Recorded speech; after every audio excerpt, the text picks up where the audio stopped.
France has a new prime minister at 34 years old. Gabriel Attal is the youngest politician to occupy the office. He's France's first gay prime minister, and he's also got a very difficult job taming a political system that is deadlocked. Nabila Ramdani is a French journalist and author of Fixing France, How to Repair the Broken Republic. She joins me now. Good morning, Nabila. Good morning, Emma. So, Monsieur Attal is young, he's gay, and he's more popular than the president. Yes, he is all that. And I have to say his appointment as the new Prime Minister of France is very much part of a wider government reshuffle that saw Macron effectively sack his Prime Minister, Elisabeth Borne. I mean, the convention is that Prime Ministers offer their resignation, but the reality is that Borne was definitely fired.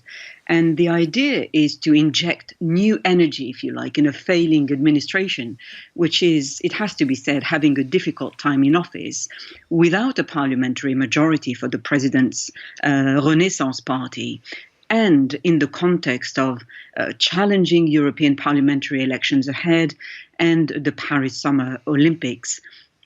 And therefore, the appointment of a youthful 34-year-old prime minister to head a revamped government. And as you said, it makes Attal France's youngest prime minister in the country's history. He's also the first openly gay prime minister. Now, clearly, France is traditionally hugely socially conservative. And in the past, there would be no possibility of an openly gay politician challenging for high office.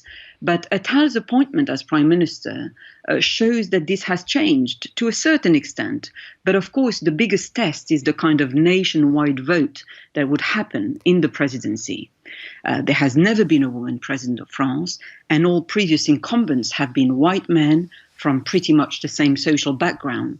So in terms of social change, an openly gay prime minister would be seen as a step in the right direction, if you like, but by no means proof that France is now completely relaxed with having politicians from every type of background.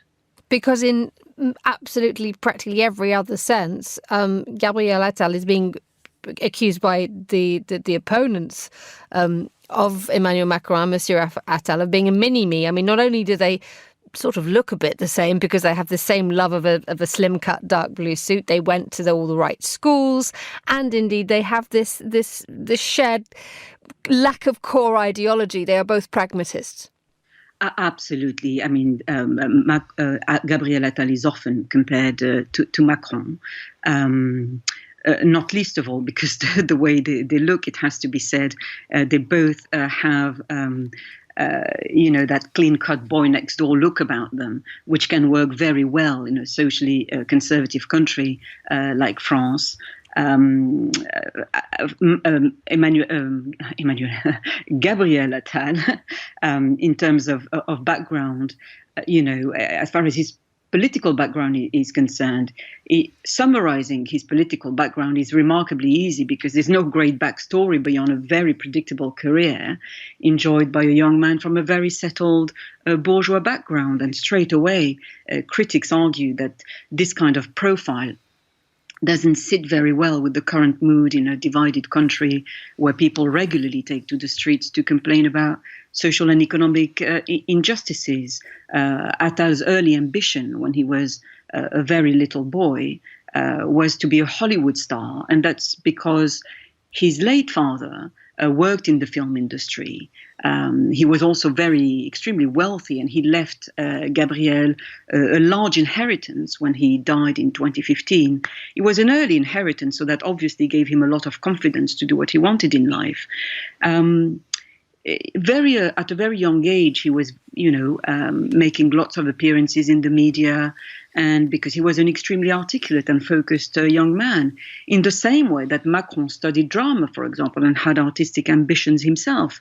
So that's one of the reasons they like to be in the spotlight.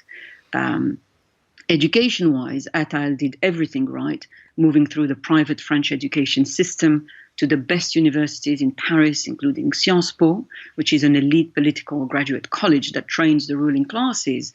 And he caught the eye of all the politicians as soon as he started his career.